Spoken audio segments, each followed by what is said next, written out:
way. This freaks me out. This always freaks me out because it's backwards. Okay. All right. Hello, this is Mark Wildman of Wildman Athletica, and we are going to start this live right now. I'm sure people will come in over time. Anything we need to talk about? What's on top of our list today? We have an event coming up in July at ADEX. Is this public? Will you check on your thing and make sure it's public? In ADEX in Florida, the week before 4th of July, which I believe is the 22nd? No, 28th, 29th, I believe. Is that right, Ryan? 28th, 29th. Okay, so Florida, ADEX, at ADEX. If you want to buy an ADEX, come to, and you don't want to pay for shipping, come to the event, could sign up for the seminar. It will be our 2-day just focused on heavy club format. It is generally not easy. It is recommended that you have done basis of strength program with a couple of weights. You don't have to. People show up with zero experience. It's just much harder on them over time. Most people show up with several years of experience, and that is good because it means that they can understand the coaching much more effectively because they have a lot more experience. The more experience you have, the more coaching means to you because you already have enough data in order to translate what is being said to you. So ADEX coming up at the end of June, the weekend before 4th of July, so that everybody has travel time. And it is a Saturday, Sunday event. We were going to try and get in a BJJ event as well, but I don't think that we have time to do that effectively, so we're not going to do that. Ryan, do we have dates on the staff seminar in July? We just finished a seminar 2 weeks ago, 3 weeks ago. I have no concept of time. I travel too much. In London, it was an excellent seminar. We did staff and heavy club. So that's kind of be our new format. We're trying to focus on staff and heavy club. We're pulling out a lot of the MACE content in the short form. That's going to go into the 5-day seminar because we want to be very effective on how we spend people's time. July 20th and 21st in LA. It's a staff club seminar, right? Staff club. Good. That seminar is coming up in July. So we have East Coast, end of June at ADEX, West Coast, July, here at the Art Asylum, where nobody can tell us we are not allowed to do staff fighting. We also have one in October for a heavy club clinic. Heavy club clinic in October. And we should have a whole series of them in the fall. We're also trying to add a seminar right now that's going to be archery and staff. And that's going to be based on combat archery using horse archery techniques. We're not done with that. I will not be coaching that part. This is going to be very similar to the Flowing Dutchman seminar that we did last year, where we have another instructor come in, but the combination of unchoreographed staff fighting and archery, think about archery taught in the context of modern combative pistols. That is what we want to do. We're going to do it here, hopefully in the fall, maybe in the end of summer. We're still working on dates for that, but that one should be very fun. So think, hey Turtle, think combat archery, which means fast loading, learning to load from the hand, learning to load on the opposite side of the bow from the way that normal 3-finger archery is done. And I have an instructor that I really like, so I'm going to try and set up a seminar with him. That's Alan Odinson of Odinson Archery, because I like the way that he does archery, and I like the way he coaches. So the whole idea with that seminar is it's going to be archery for an hour, staff for an hour, archery for an hour, staff for an hour, archery for an hour, staff for an hour. That means moving and shooting drills. That is not standing on a line. This is not Olympic archery. I love Olympic archery, but I also can't stand it because I've never once have I actually stood someplace and shot a bow that way. So I like working with teaching styles that are more close to what I think is reality. That means multiple opponents. That means unchoreographed. That means multiple positions. That means unlevel ground. Let's start in on answering some questions right away. We're going to have a timer here. We're going to try to limit this to an hour and a half so that we can get more stuff done here at the workshop today. We have maces to make. I am making maces with Badland Outfitters. These are the combat-oriented maces. They are lighter weight, so the one that I use is 13 pounds, but it is meant to stand up to unchoreographed, boo-hurt weapon impact drills. That means unchoreographed, blocking, real metal weapons coming at you, and then turning to hit targets that are specifically designed to survive this. Hey, Turtle. Sorry, we have our shop guys are coming in and out of the building, which is as they should. Shop guys get to use the gym and everything else when they are here because it is fun. Question from Zach Bracker is on here. Excellent. Question from Brandon Huff. What new programs will be released in the near future? Any updates on the app? The app is, of course, in development. We have a new contract. It's our third contract with an app development company. And I have diverted all of the attention of one of my guys to making sure that that happens. We need more people. I'm trying to bring on at least 2 more editors right now because we have, sorry, Superbike went by outside. We have 9 programs that are shot that are all in edit. There are 4 bodyweight programs that have been shot that all need to be edited. There is the single arm club program, which is all shot, which is currently in edit. That is the top of the edit priority list. I think that we might get just level 1 of that done, release it, so then release level 2 a week later, level 3, level 4, and release them in weeks just so that people can stop sending me messages every 5 seconds. We are trying as hard as we can, but with everything that we're doing, it's always complicated. Single arm club is a priority. We have the 4 bodyweight programs, which are all based on useful get-ups that I like. They're very simple programs, but most people need simple programs in order to be able to understand complex get-ups and all these other advanced things. We have, what else do we have? Our core training program, which is designed just for stunt guys, which runs in a 5-minute to 10-minute format, which is something that chases every other workout, which is all based on various types of things that you can do in a movie trailer.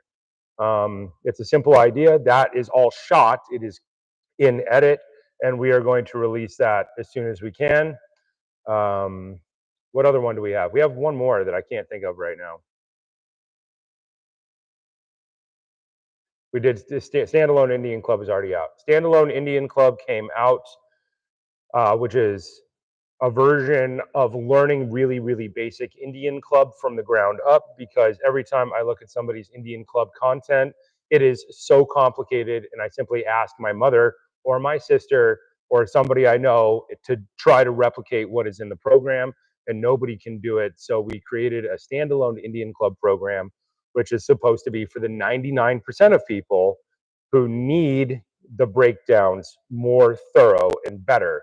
That program does not have, it would need about 150 instructional videos. It is not based on instructional videos. It is based on the original style of learning that you do when you are kids.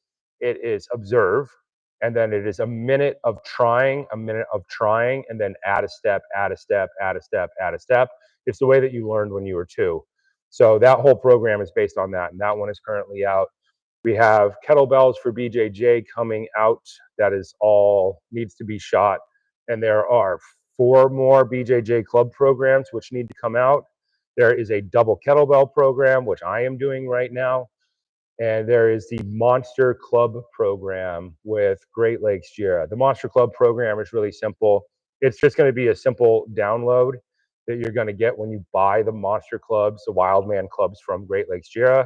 You'll get a code when you buy the club, and you'll just enter it in.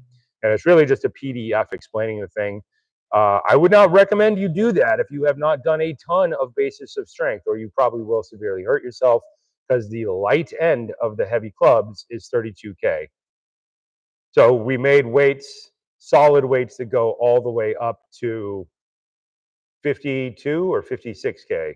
I can't remember right now in my head. I have 2 more of the Great Lakes Jira clubs coming. They should be here today.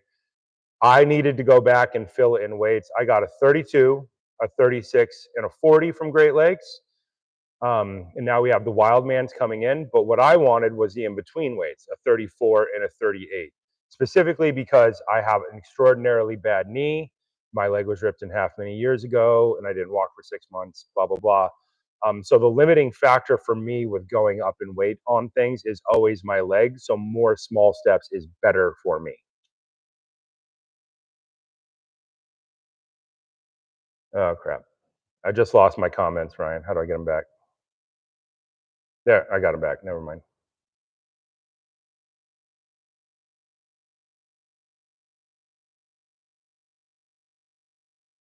Here's a question from Kay Losar.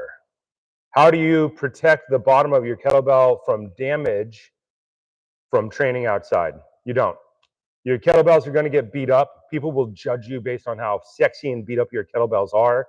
If you're a kettlebell guy, if all of your kettlebells look brand new, either you just repainted them for a competition or you don't actually train. All of my kettlebells acquire a very specific series of dents and scratches over time. I like them that way. My kettlebells, I have 2 kettlebells in my black 1986 truck. I have 2 kettlebells in my F350. We're bolting 2 kettlebells to the motorcycle chariot that we just built. And I like to leave my kettlebells in place, and they all acquire their own flavor. This is very similar if anybody knows about like Rimowa suitcases, which were the original extruded aluminum suitcases. They get dents in them and they have character, but you can pick your Rimowa out from a group of Rimowa if you're traveling internationally, because you can recognize the dent pattern. You should be able to recognize your own kettlebells by how beat up they are and your particular series of scratch patterns that are on them. So I don't protect my kettlebells. All of my kettlebells tell me a story, and I know every single one of my kettlebells. I have 40 here and I have 20 back east at least. And every one of those kettlebells tells me a story about who trained with it, when they trained with it, where it came from, and everything else. I don't protect my kettlebells. I don't care that much. I like them how they are. I like the story that goes with the scratches.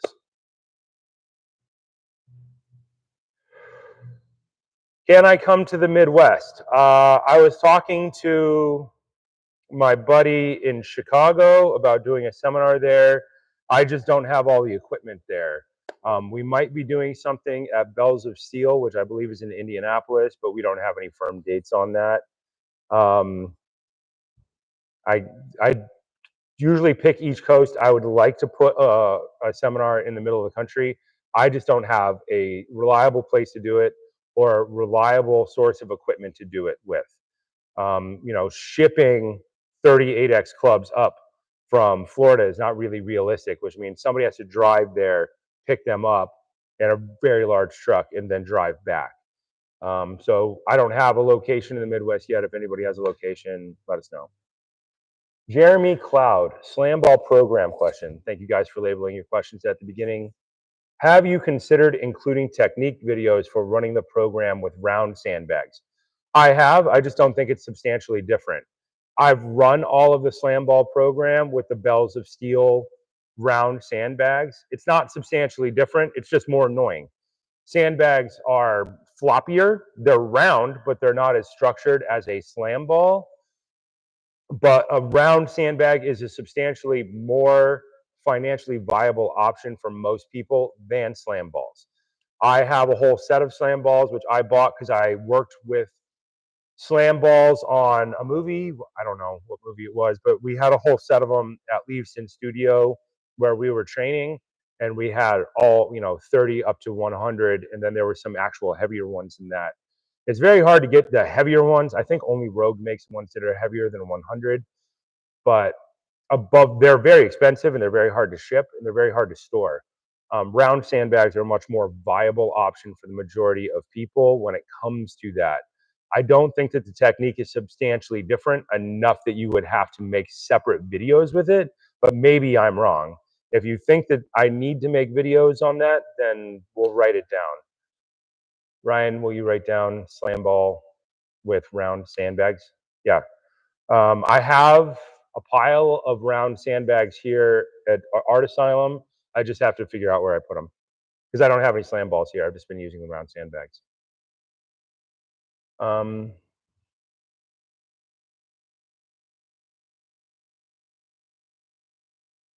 Sorry, my things get jumped around.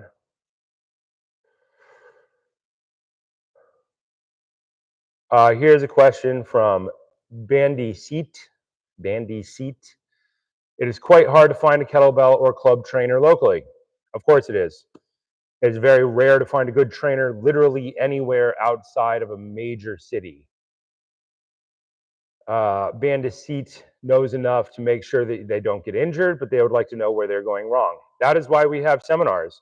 The whole goal is I provide programs which I try to make as foolproof as possible, and then I try to design equipment to make the weight jump small enough that you can survive error, and that they're all mathematically designed to try to get you to a minimum of 10,000 reps of something, but a lot of them push them towards 50,000 reps so that you can learn over time, even if you never got in-person instruction. The point of the seminars is that people can then come after they've trained for a long time and get that bit of coaching that they don't know that they need. We were just in Scotland. We had a gentleman who'd been practicing for 2 or 3 years, and there were some errors that he just didn't know he was making. He was still progressing, but the only way to do that is to get people in a room and to look at them for a long period of time, and then to give everybody one coaching cue per round so that people can get 50 to 100 coaching cues, and you get them in a small enough period of time that you can actually make that adaptation. So yes, it is very hard to find. It's really hard to find a kettlebell coach, and kettlebelling is way more common than clubbing. But for the most part, people don't know what they don't know, and they're incapable of seeing the things that they're doing wrong. That is why coaches have existed for literally all of human history, is because at some point you can practice, but it very, very much helps to make sure that somebody tells you what error you don't notice. That is very, very important.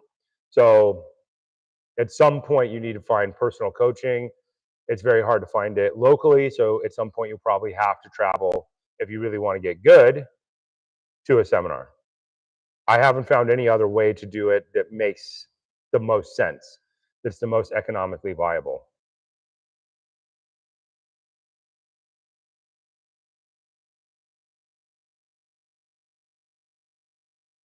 Nilda Aguila, protocol question. When do you use EMOM over time under tension? Deck squats are EMOMs, 5 reps for, isn't that just a 30-30 time under tension? No, it's not.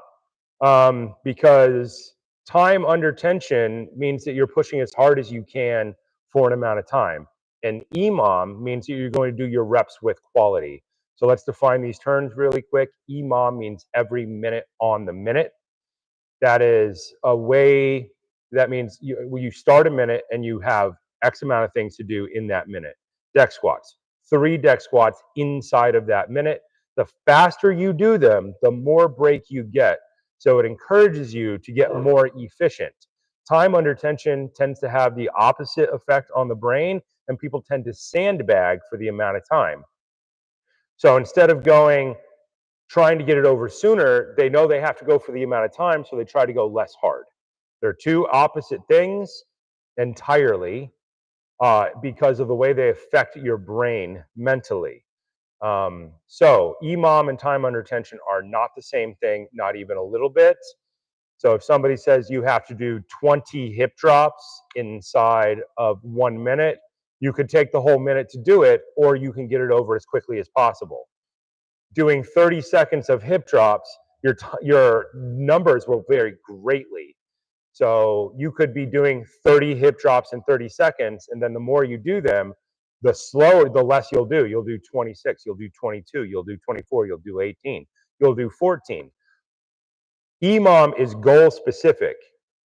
You're only, when you're doing an EMOM, you're trying to pick something that's at least a 40 seconds of, the max is 40 seconds of work and 20 seconds of break. But the goal of EMOM is to trick you into wanting to do it better, faster, so that you can get an extra 5 seconds of break. They're different psychological things. They are not the same. Is there going to be an event at Flow Shala? Question from Timber Lodge. No, there will be no more events at Flow Shala. There may be events up north, but there will no longer be events in Flow Shala. Flow Shala doesn't exist anymore. The building doesn't exist. The programs still exist, and the online training and the coaches still exist, but that location no longer exists in the center of Bellingham. There will be another seminar up there next year, 2020. Is it 2024? It's 2025. There will be another 5-day seminar in Doe Bay in August. But there are no more upcoming events at Flow Shala. Closar, your opinion on hand grippers? I mean, they're cool if you have time for it. Hand grippers are these like loaded springs. The Captains of Crush are famous. People squeeze them. They hold them for time.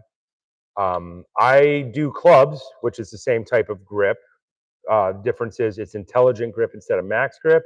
Think about grippers, grip trainers as max grip, max squeezing power.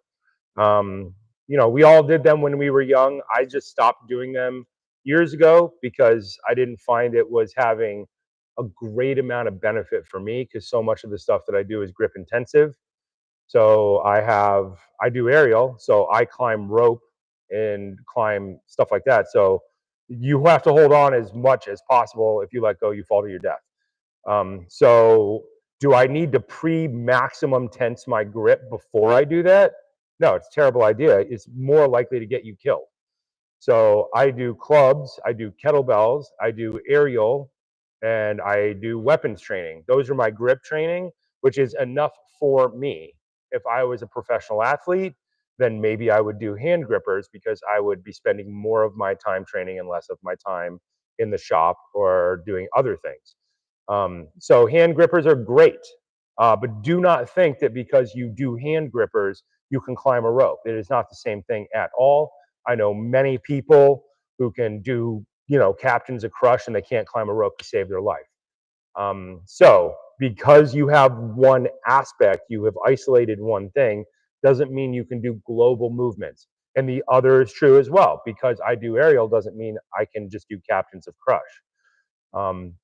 But the people that I admire most grip strength wise are circus rope athletes who are doing one-handed hangs into complex athletic movements into things.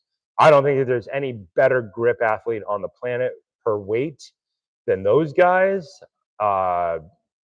So I don't know, maybe I'll ask them if they think hand grippers are good. Horse archery without horses. Yes, horse archery without horses. The style of archery that you do when riding a horse is first practiced on the ground and first practiced walking, thumb draw, because you're removing a variable. Horses are their own living creatures, and the odds that they like you are pretty low, unless you spend a ton of time with them. So I'm not running a horse archery class with people who aren't bringing their own horses, or people who are not really good at riding horses. If you're not good at archery, I'm not letting you anywhere near a horse at all. That's just a general rule.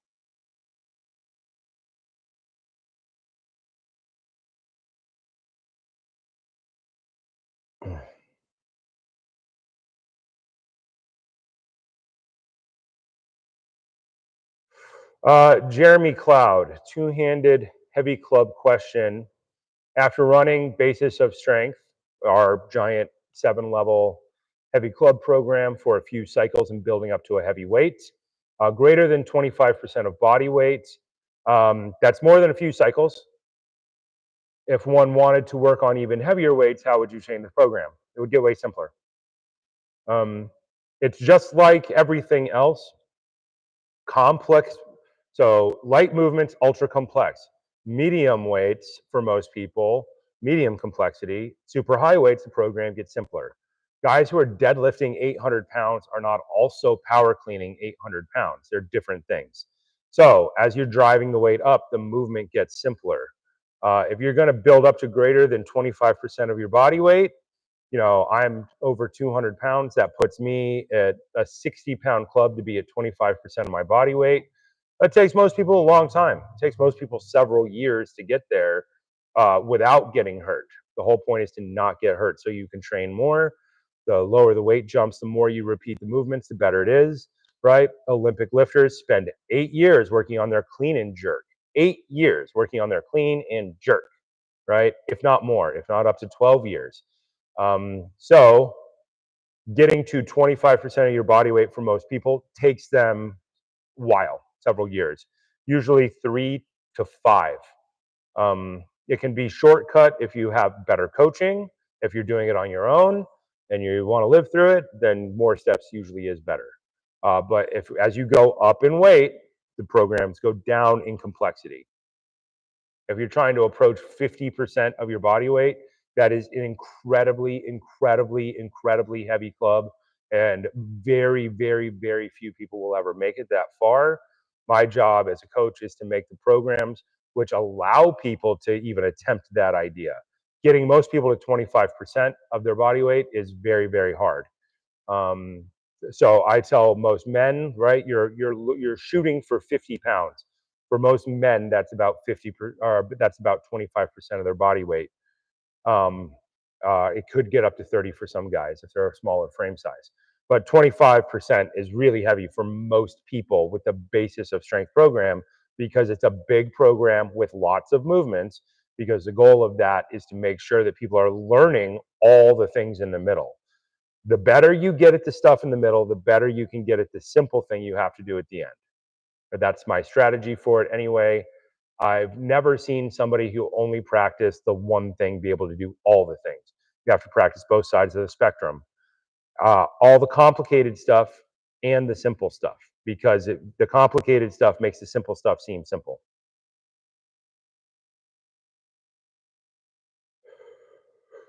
When are more body weight programs being released? They're for shot. As soon as I get another editor to work on them, I have 2 editors coming in this week and see if we can't get those done. Everything exists for them except the final edits. Mace 360 question from Greg74. How to program to work up to 10 minutes of Mace 360 without trashing your elbows? You should do the basis of strength program.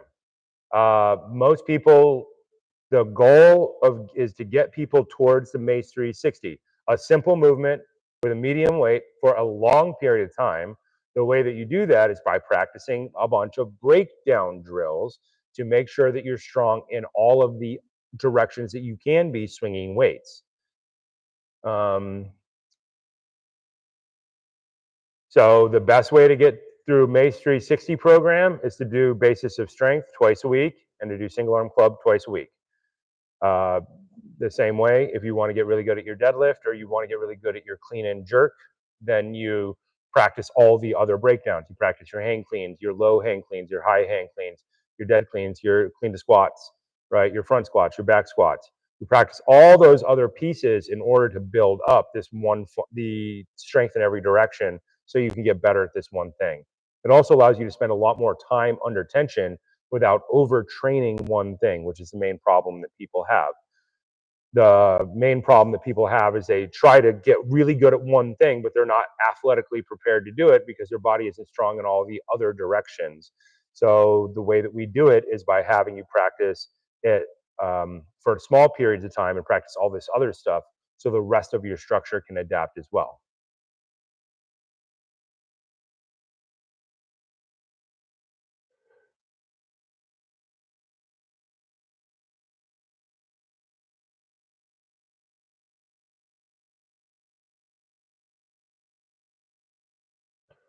Rehab question. Shrewd42 just fractured his right wrist yesterday, 5 weeks in a cast, likely with an additional 3 weeks in a brace. What would you recommend to start back up with first after the 8 weeks? Well, I would recommend you go to therapy.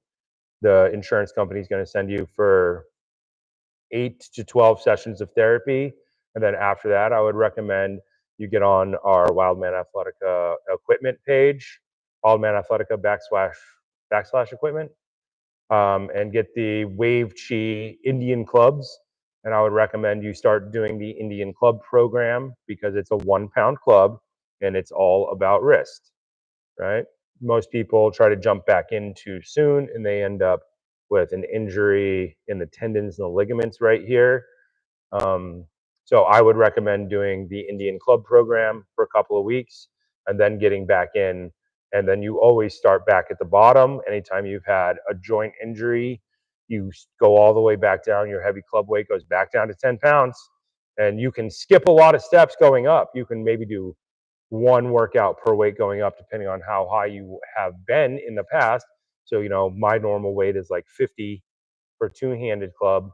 So, you start at 10 and then you do 15 and then 20 and you'd walk your way back up and you would see how it felt over time.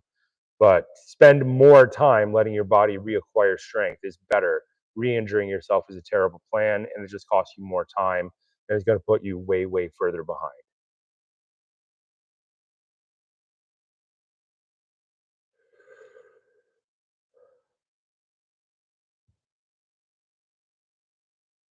Form question from the Coding Monkey. Any tips for pointing your feet straight ahead for the Basis of Strength program? He tries to force his feet, but he puts pressure on the knee. Well, you probably have pressure on the knee because your body's adapted to turnout.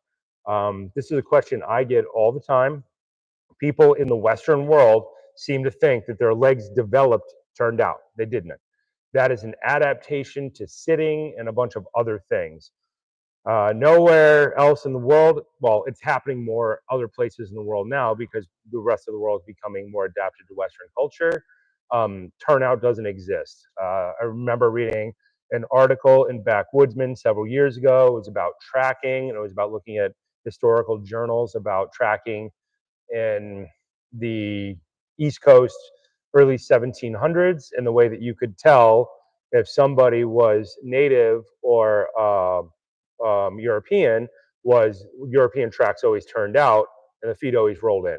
So this problem has existed in Western civilization for a long period of time, and natives pointed their feet straight ahead because they never adapted to chairs.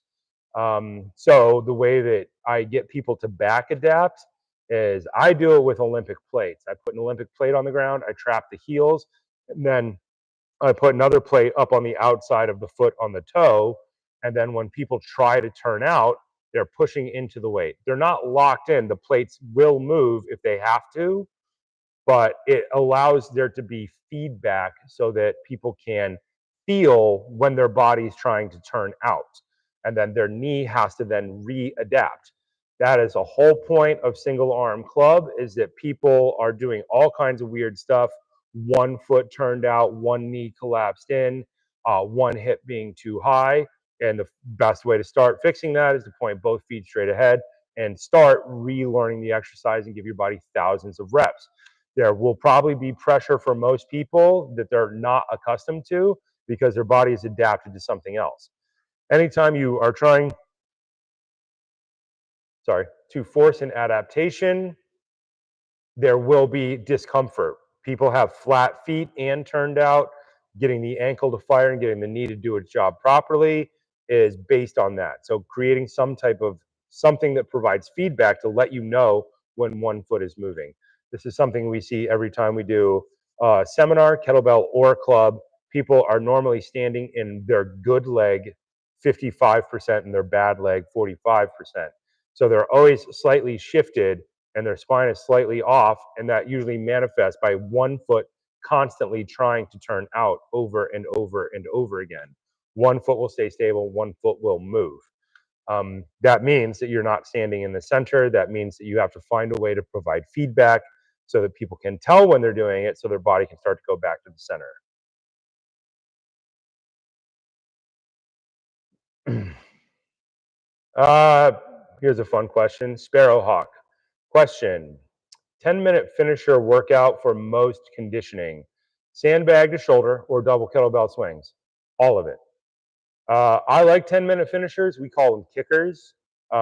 We were just doing some kickers in here today because we're back from traveling. I tend not to do kickers when I travel because you wake up, you get in your warm-up workout, and then you coach all day.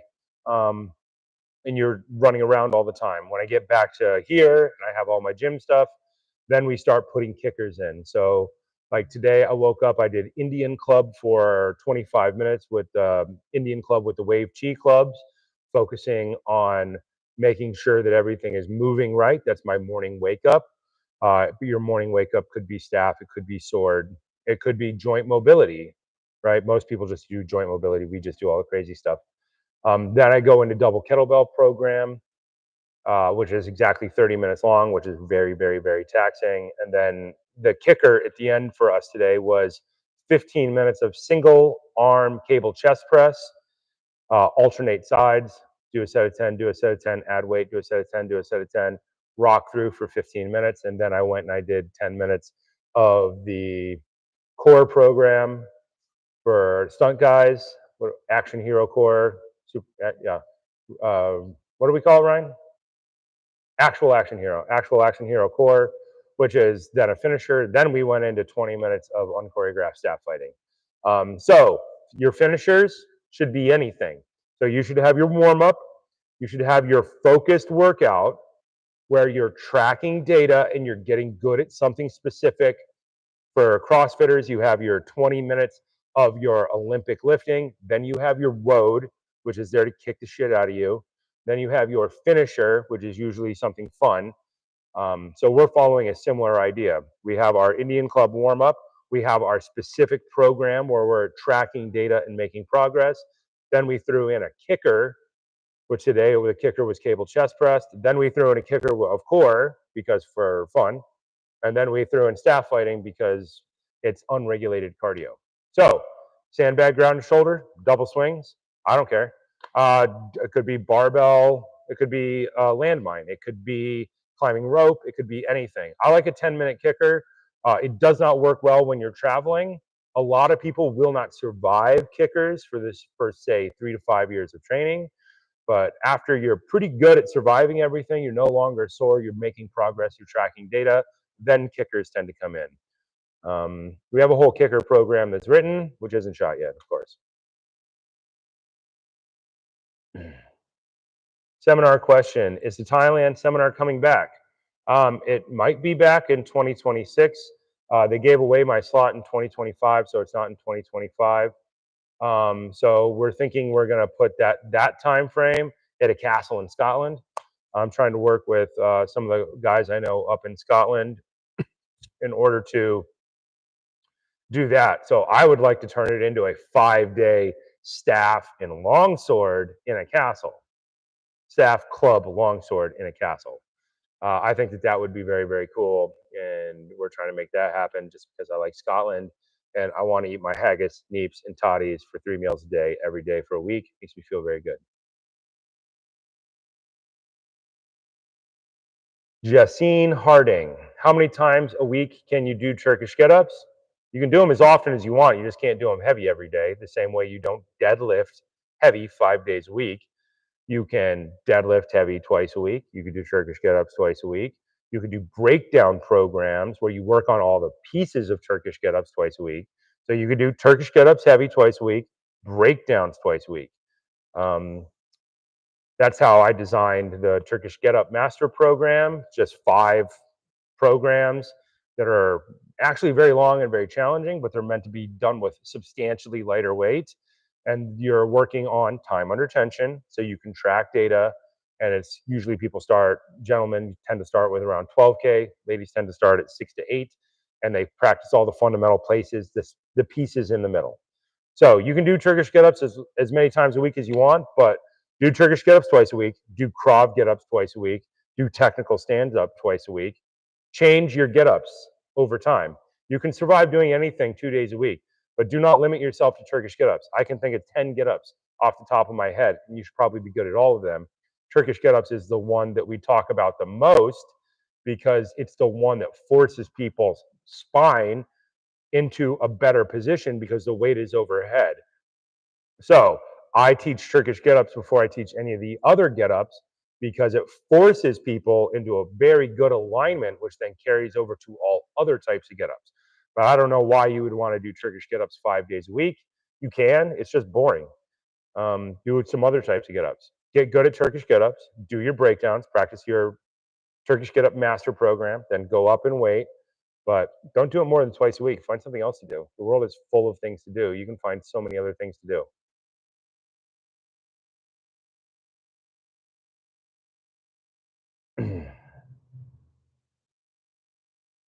Oh my God, the vaulting program. CSET program question. Will you release a PDF outline for the vaulting program? I forgot about the vaulting program. We shot half of it. We never even finished it. All the stuff for it's right over here. We're doing it with weapons now in the morning because it's fun. No, we'll not release a PDF. We'll actually release the program. You write down vaulting program. Our 87 programs we have to finish.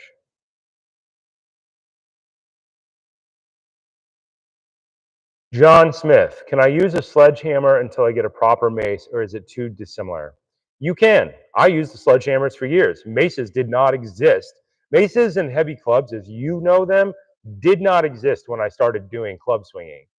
I had a whole room of sledgehammers, starting with a 6, and a 6, an 8, a 10, a 12. And that's what I used for the first several years of training. I started doing what I call heavy club training before I ever heard of heavy club training. I learned the first idea from a construction guy, an old construction guy, when I was building a barn when I was a teenager.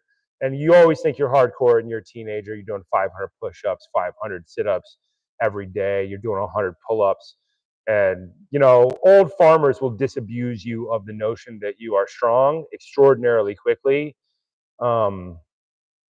Because they're way stronger than you, because they've spent a whole life actually doing physical labor for many, many hours a day. So their base level of strength is light years above most people that you're ever going to meet other than professional athletes.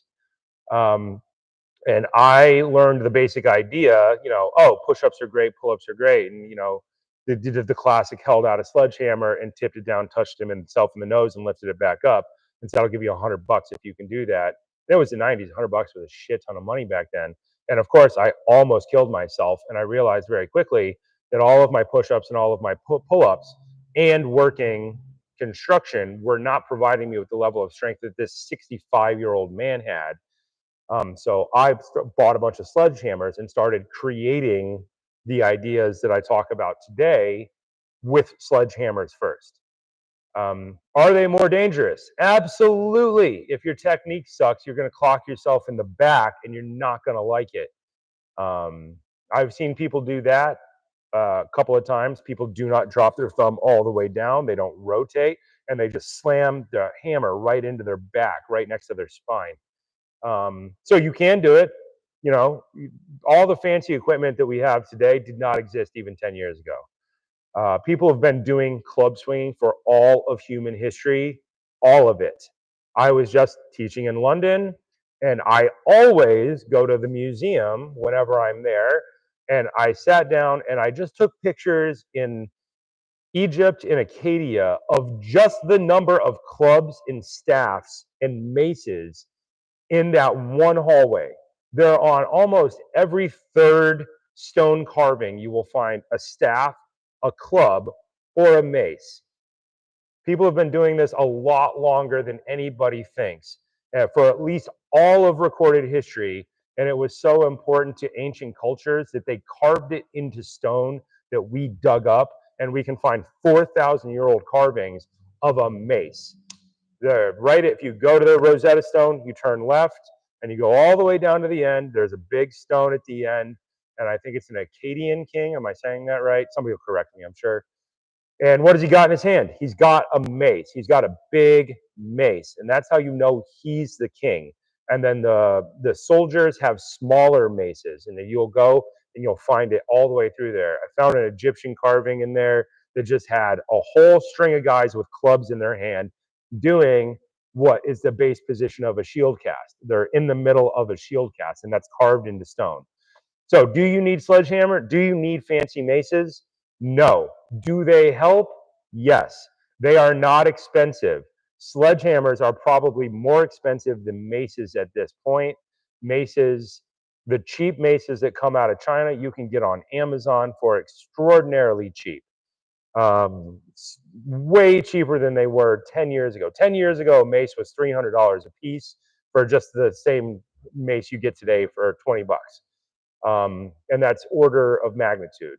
The maces that I have custom made for myself from Badland Outfitters are actually made as weapons, and they're all handmade. So they are, once again, $300, but I can't hurt them. But can you start with a sledgehammer? Sure. You can start with whatever you want. Just don't hit yourself. And don't blame me if you hit yourself.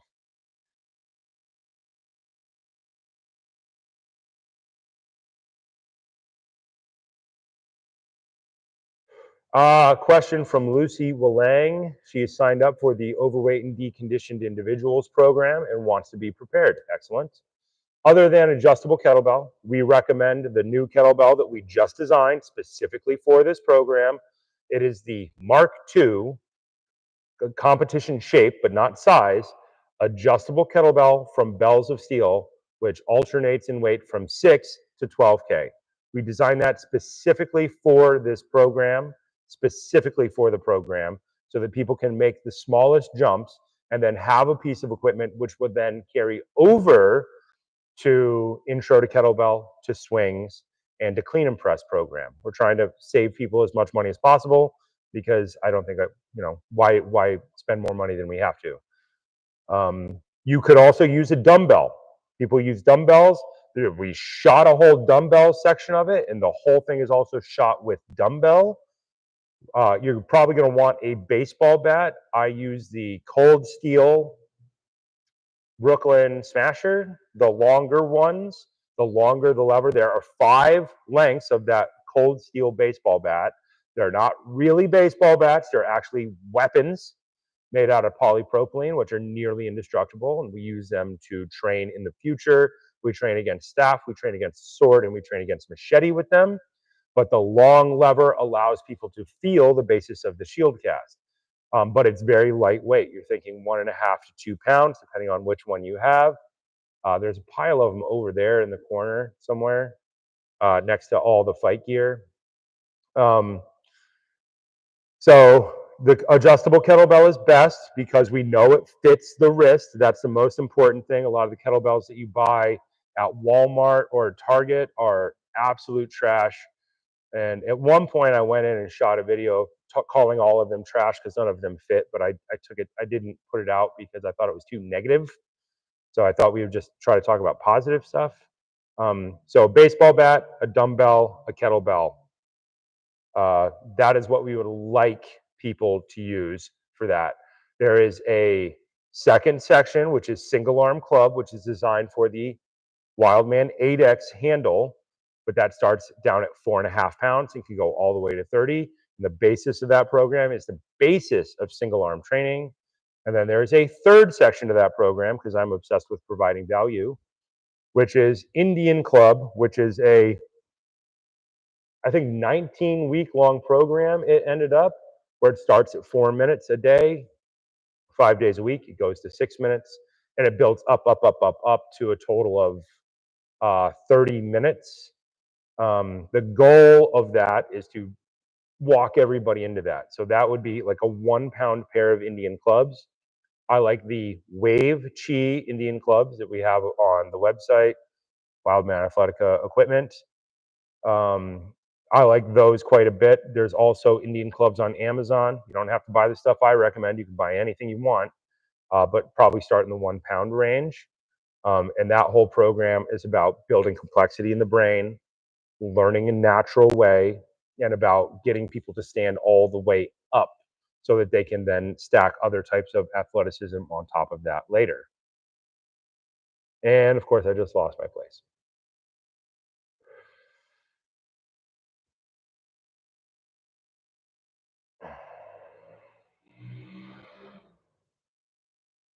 ITK question. So ITK is our Intro to Kettlebell program question. So we designed our programs in series. Training for overweight and deconditioned individuals. We call it TOI for short acronyms. That leads people into Intro to Kettlebell, which focuses on how people hold a kettlebell. And that is designed as a Metcon, metabolic conditioning. It is 30 seconds of work, 30 seconds of break, and that continues on for 20 minutes. So it is interval training that is trying to teach you specific skills, and we would like you to track your data, how many reps you do. You have 30-second break, you write down your numbers and your weight, so that you can continue to alter your metabolism. The problem that most people have when they are overweight and deconditioned is their metabolism has been annihilated by living in the Western world. We do not do the things that humans normally have done for all of human history. If you live even, let's say, London, and you wake up in the morning and you go outside where the temperature is different, it's cold, it's wet, it's rainy, it's hot, and you walk to the tube, the subway, and you get on the tube and you transit and you end up you walk at least on accident 10,000 steps a day, but because you're going different places on different days, you're walking for different amounts of time, you're carrying your backpack or whatever, you're carrying a small amount of load, and the times change and the distances change and the speeds change, which allows people to have a base level of conditioning. We tend not to do that in America, so we need to fix people's metabolism. The way that we are attempting to fix people's metabolism is in the beginning with training for overweight and deconditioned individuals. We get people good at a small number of things, but we transition back and forth.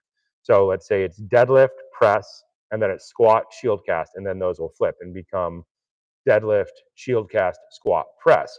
So they're slightly different and they alter and they vary back and forth. And then we add volume so that your body cannot fully adapt to it, so that you can adapt your metabolism to start functioning again. Then we move to ITK, and ITK focuses on Metcon rounds, and we hold on to this idea for quite a long period of time. There are different levels in the program. So if you did level 1 one day and level 2 the next day, because the movements are different, it would alter your metabolism differently. So the way that we run through these programs is meant to alter your metabolism over time by not repeating the exact same thing over again at the same speed with the same weight. We change one variable at a time. In the beginning, we keep the same weight and we alter the levels so that the movements are different, so the breathing is different, so the demand is different. Then we can go up in weight and repeat it again so we can get good at very specific type of movement patterns. Then that is meant to get us into the swing program, which is a Metcon nightmare for almost everybody in the modern world, where we have a 10-minute version of the program, 15, 20, and a 30-minute version of the program. Most people will do the 10 and 15-minute versions of the program, and that varies another way to alter the metabolism another way. And then after that, we have clean and press. Once again, we're trying to get good at something while having the demand change to alter our metabolism so that we can get better at processing energy inside of our body. And then that theme carries through all of the programs that we do. By doing different programs on different days with different weights and each one following its own math, it will inevitably turn into a metabolic conditioning concept.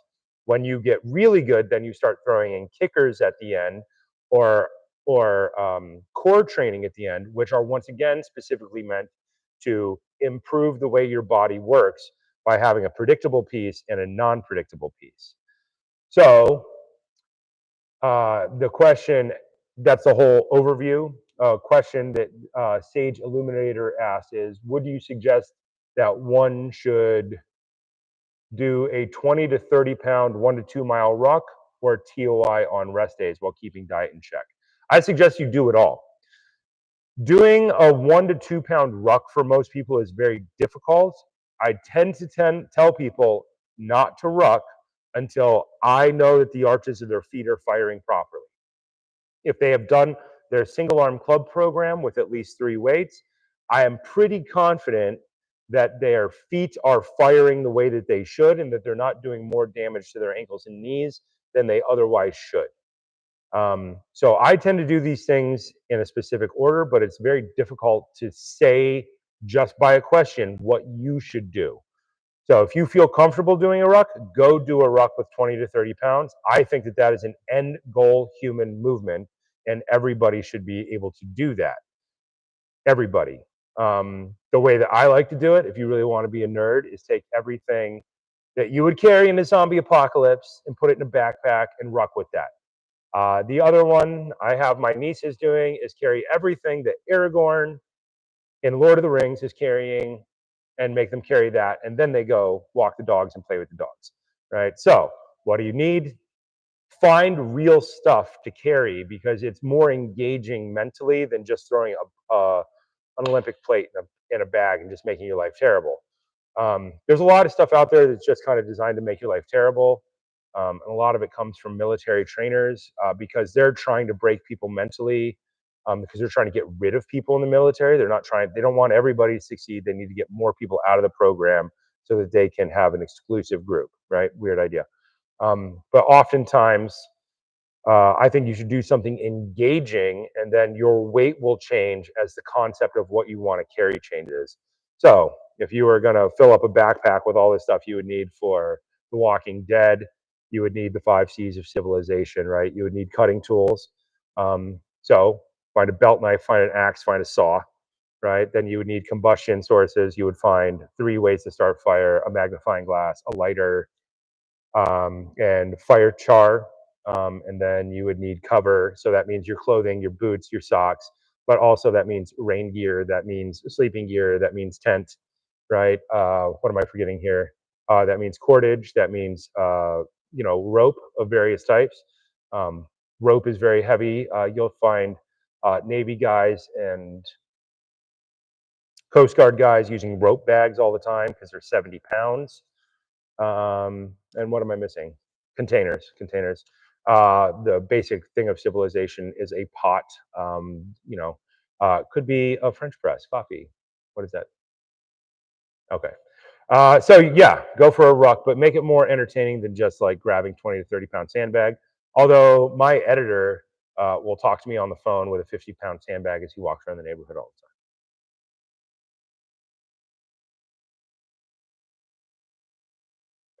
the time. Here's a fun question from Anna Z. Plyometric question. What is your opinion on adding plyometric training alongside kettlebells and clubs? I think it's awesome. You'll notice CrossFit has a ton of plyometric training in it. It has box jumps in it all the time. For the most part, most people do not have a box unless they are at home or at a gym.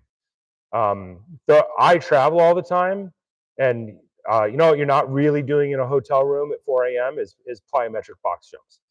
Uh, Once again, plyometric box jumps to me imply that you have a specific dedicated training space. So I love them. If you were to take CrossFit and you were to replace the barbell with kettlebell, and you were to change some of the med ball from just wall balls to, let's say, med ball slams with jumps, and then you were to add in shield cast and leave the plyometrics, I think you would have a nearly perfect system that it just implies a different type of gym that does not exist yet. So yes, I think that you should do plyometrics. I like to do plyometrics with stuff in my hands, with weapons. So, but I'm not just doing box jumps with a sword in my hand. I'm doing get overs with a sword in my hand or something like that. We do unchoreographed weapons drills and we put things in the way that cause you to get over them. Plyometrics are awesome. There's a bunch of different versions of it. I like the concept of vaulting or jumping with the use of the hands so that you can fill your other hand with some type of useful human item. Um, but I think plyometrics are amazing and you should do them. You should do them as long as you're not turned out and your arches aren't collapsed. If you're turned out and your arches are collapsed, don't be doing plyometrics. Do your single arm club program, do your swing program until your arches get strong, so that you can actually do plyometrics without getting hurt.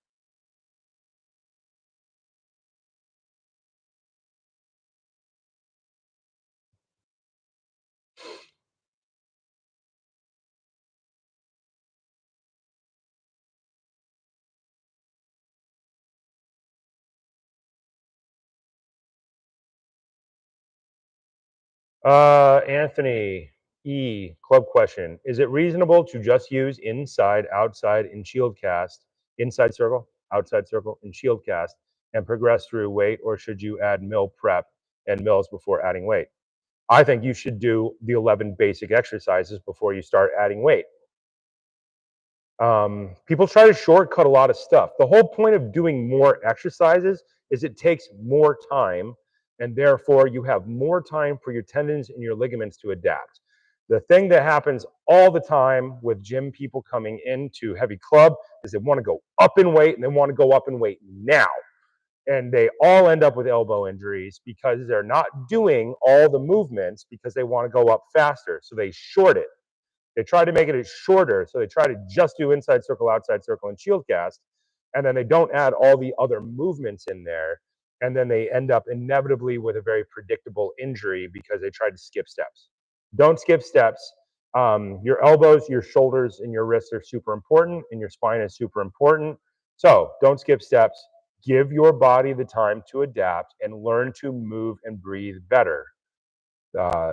It does not take that long to do it the right way. It takes way longer to do it the wrong way and get hurt and then not train and then have to spend a bunch of money on therapy. Just do it the right way. I've seen everybody try to shortcut every possible way, and I have made the shortest, most concise version I possibly can that I know keeps people alive. That is always my goal, keep people alive. Yeah, if you try to skip steps, if you try to just do inside circle, outside circle, and shield cast and go up in weight, you're probably going to get hurt.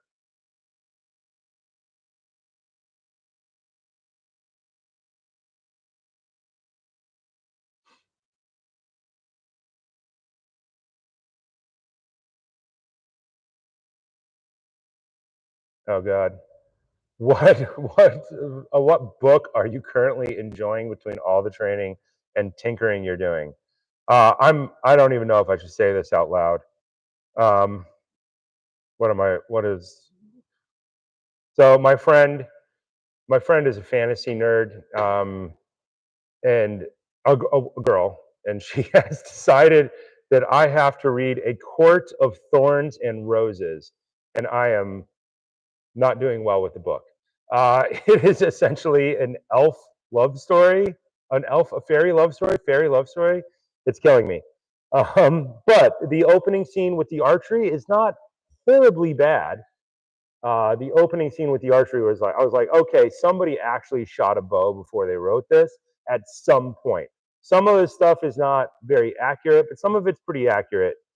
So don't judge me on that. I had to stop reading it like 2 weeks ago because I couldn't do it anymore. It's basically Twilight with fairies. I have to find a real story. I'm gonna go back and read the Zahn trilogy again in Star Wars just as like a palate cleanser, because that's way better. We're just gonna do the Zahn trilogy.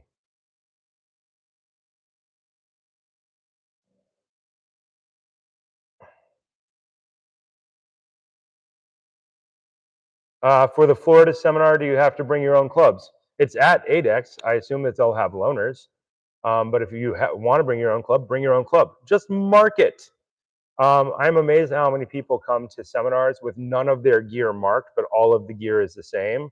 So do something that makes it distinctively visually yours. I paint my clubs. I wrap the handles. I do all kinds of little things to them so I can find it again at the end of the seminar. So I highly recommend you guys customize your equipment in some way, right? Customize your equipment, paint it, do something fun with it, make it recognizable to you in a big crowd of stuff. Put a logo on it, make yourself a crest. I don't know, come up with something. Paint it like Cody in the Clone Wars. Do something fun with it.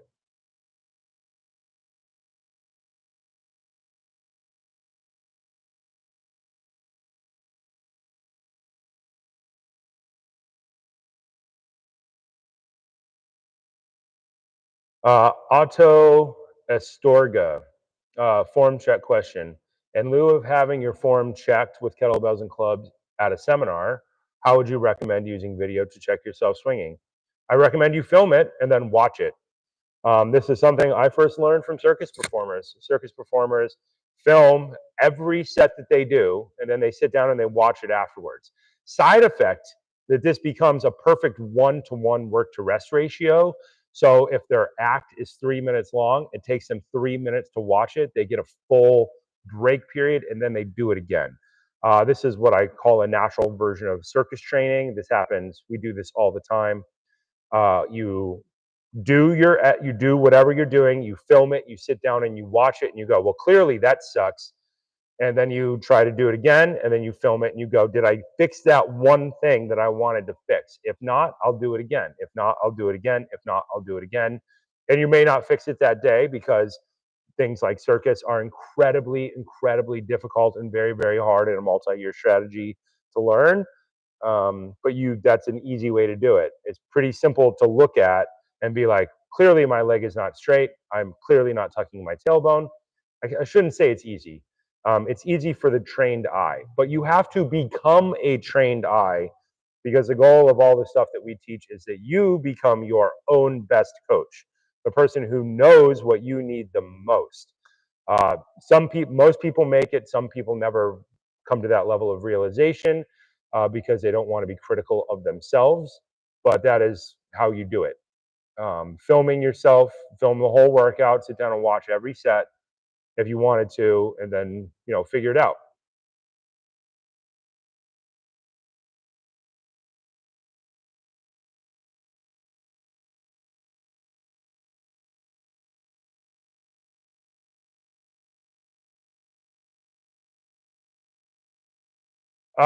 Chair question.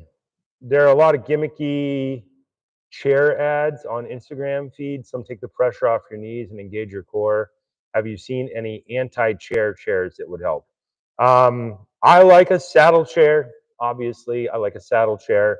A saddle chair is a high seat chair where it puts you in basically a saddle riding position. It's very close to standing, and it doesn't have a back on it. That's the one I like, but I try not to sit down that much. But if I sit down, I tend to sit down. But I used to just have a standing desk. I don't have a standing desk anymore because I don't have a place to put it right now. I know it's ironic. I should have a place to put it, but I just haven't found a place to put one yet. Yeah, I don't really have any good chair recommendations.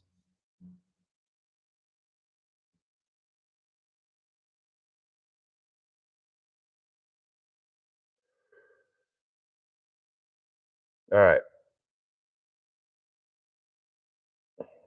I keep losing my place in the questions here. I keep bumping it with my fat fingers.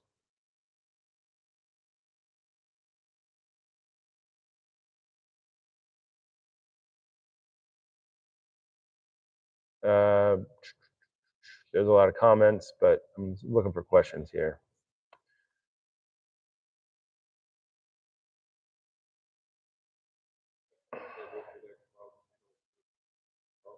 What? Anna Z. 8X club question. Would you say that the 8X Wildman handle is suited for beginners as well? Absolutely. That's why I designed it. It goes down to 4.5 pounds, which is half of a gallon of milk. If you can pick up a gallon of milk, you can start. There's a reason we did it that way. It's because if you have severe injuries, the goal is that you could do super light Indian club, 1 pound, work up for time and build complexity. And then you lower the complexity and you go to the heavyweight, 1 pound to 4.5 pounds, and you work on your basics. The goal is, I like the Wildman handle. The main thing is that your fingers, will you grab me a Wildman really quick, Ryan? The main thing is that your fingers are not interfering with the rest of your hand and the club. So this is something that I see that most people have a huge problem with in the beginning, is that the handles are too small. So you'll notice my fingers are not in the way of themselves. So a smaller handle, people tend to not be able to close their hand effectively because the handle is small and they're pushing their own hand out of the way. The whole goal of this is that you can actually close your hand and engage your grip all the way. which most people are not doing in the beginning. Most people did not grow up swinging hammers or chopping firewood, and so their hand does a bunch of really weird stuff. The first thing that we always see is we'll see this knuckle sticking out, which means that they're not squeezing with the top part of their hand, and you'll notice that the knuckles are not in a line, and then you'll see this thumb sticking out like this. This is the first couple of things we see. The goal is to get people to actually squeeze their hand all the way closed and to fold their thumb in over the top and not have it sticking straight out. These are the first two things we see: knuckle sticking out, finger sticking out like this, and they're like, oh, I have a weak grip. You don't have a weak grip, you're just not engaging your hand. With smaller handles, people tend to push parts of their fingers out of the way, and their grip tends to do all kinds of weird things that's not engaging the grip all the way. So I think the Wildman handle works great. That's why I made it this diameter. It's the same diameter pretty much as the Wildman kettlebell, which is kind of the same thing. There are other diameters of handles out there that have different purposes. I only talk about the purposes that I care about the most. So I like about 35 millimeters. I find that it works generally for everybody. I've not found anybody, there's probably like some 6'7" guys who would need a handle that's closer to like, 38 millimeters or 40 millimeters. I just don't happen to know any 6'8" guys. I know a 6'4" super tall actor, but his hands still work on it just fine.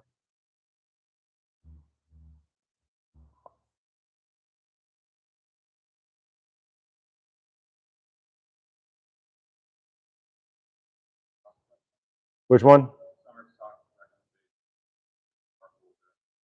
I always wear Smartwool socks. So there's a question about socks. I'll talk about socks all day. I will talk about socks all day, every day. Sock game is huge. If you've ever, built barns or rucked or, climbed a mountain, your sock game is incredibly, incredibly important. I am wearing Smartwool socks right now. I wear Smartwool socks all summer and all winter. When I travel with a little case of 10 pairs of Smartwool socks.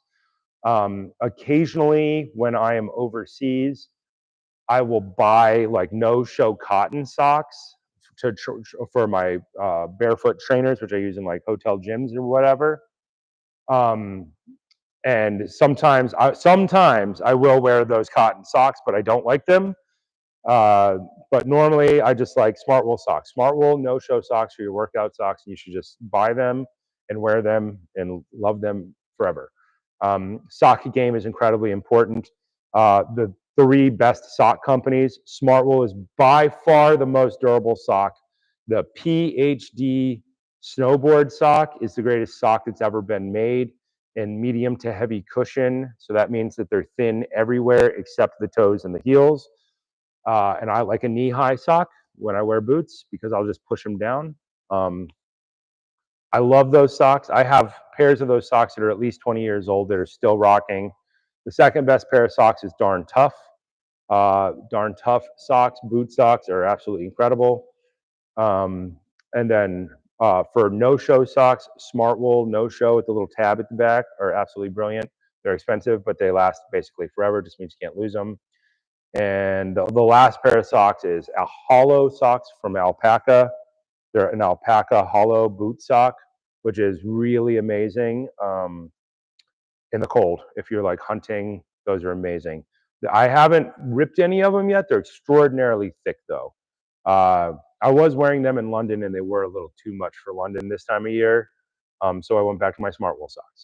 So I will talk about socks forever. I'll talk the ins and outs of socks every day forever, because if you've ever worked really long stretches, standing on your feet, baling hay, building barns in the freezing cold, sock game is incredibly important.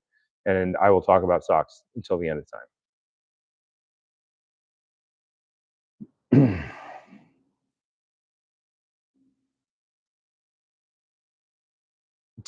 Tony Kennedy, any tips for forward roll training? He has a Krav Maga grading coming up and struggling with progression doing the roll over an object. Is this something that you have any experience or tips on? I have a million tips on this one. Jiu-jitsu, Aikido, and then stunt training with movie actors. Rolling is your fundamental thing. So also parkour, rolling is fundamental. Number one, deck squats. I cannot say this enough. I say this to everybody all the time. Deck squats. You should be extraordinarily good at deck squats because it is the half of the roll coming out of the roll. Most people do not have the core strength to roll well. Deck squats solves that problem immediately. The next thing is same side shoulder roll. That means half kneeling position. Start in your half kneeling position on the ground, lead hand, same side shoulder roll. Progress across the room, all right leg, all left leg, and then turn it into alternating. Alternating, half kneeling, same side, shoulder roll. Then you start elevating that into a standing, same side shoulder roll, all left, all right, and then alternating. So you're working on your stepping patterns into things. Once you get to the standing version of that, you can introduce small objects and just set up 2 yoga blocks with a staff across it and start working on your approach, because just approaching something messes with the way your brain works. Anybody who's ever done equestrian jumping knows that to set up to get a horse to go over something is very important. Otherwise, they run into it, you fall off, and you hit a bunch of hard objects. So start building something in front of you to jump over, but you have to do it one step at a time. And do the same build-up every day. Don't try to just go to the jump. Do the half kneeling shoulder roll every day. Do the standing shoulder roll every day. Start doing the turn to face shoulder roll. So where you're facing one direction, you turn and you step into a same side shoulder roll. So think about a 180 turn into a shoulder roll. Then your object, your barriers. I have barriers over here in the corner of the room.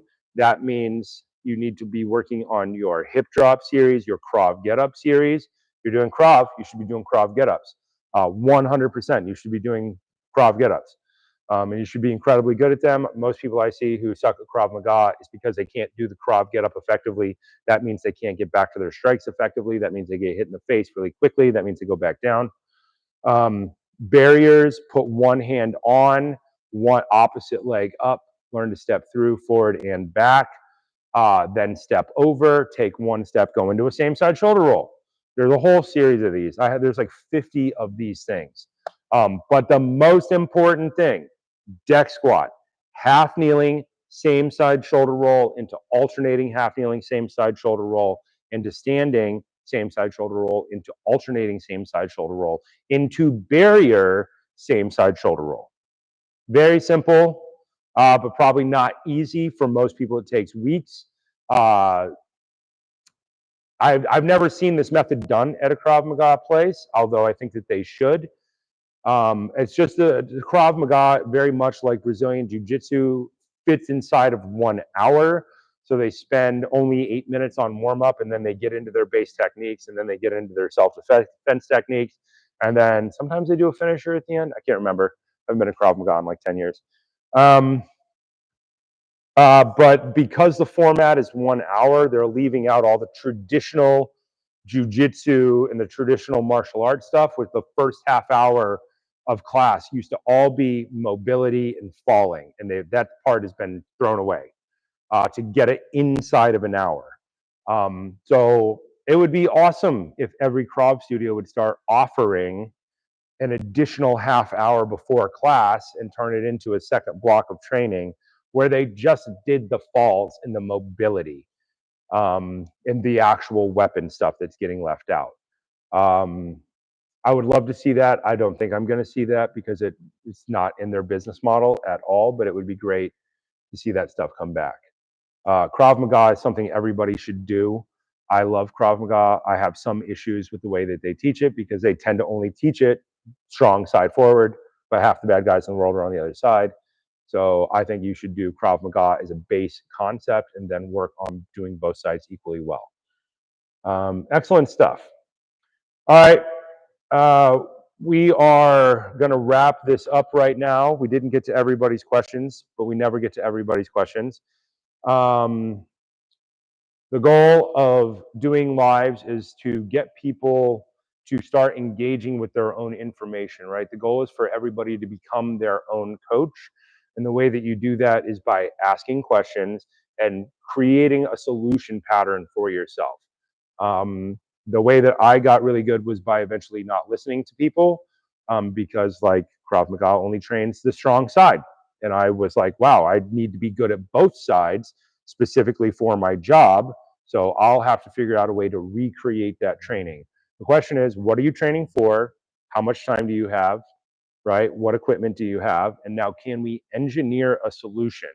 I talk about the solutions that I think work really, really well for the greatest number of people, but eventually all the people who watch this channel will come up with much, much better solutions than I ever have, because they will have a different series of problems.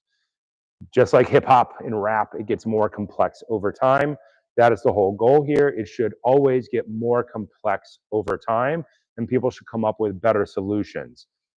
Simple solutions, probably, here's the funny thing about creating solutions, is you start with a simple solution, it gets more complex over time, it gets too complex, and then eventually comes back to being a simple solution again, and it runs in this circle forever. It runs in this circle forever and ever and ever.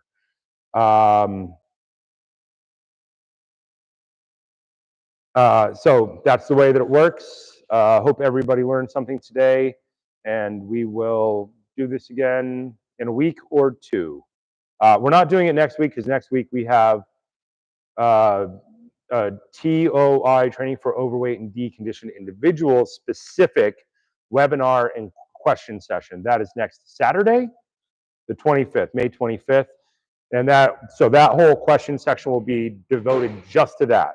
If you are a trainer or if you are into that program, then come and watch that. The goal is for you to always be getting the most good information possible in the least amount of time. If you are a fitness professional, then you should know how to think about questions better and how to answer questions better. The goal is to help people learn to do these things better and better over time. All right, thank you guys. We'll see you next time.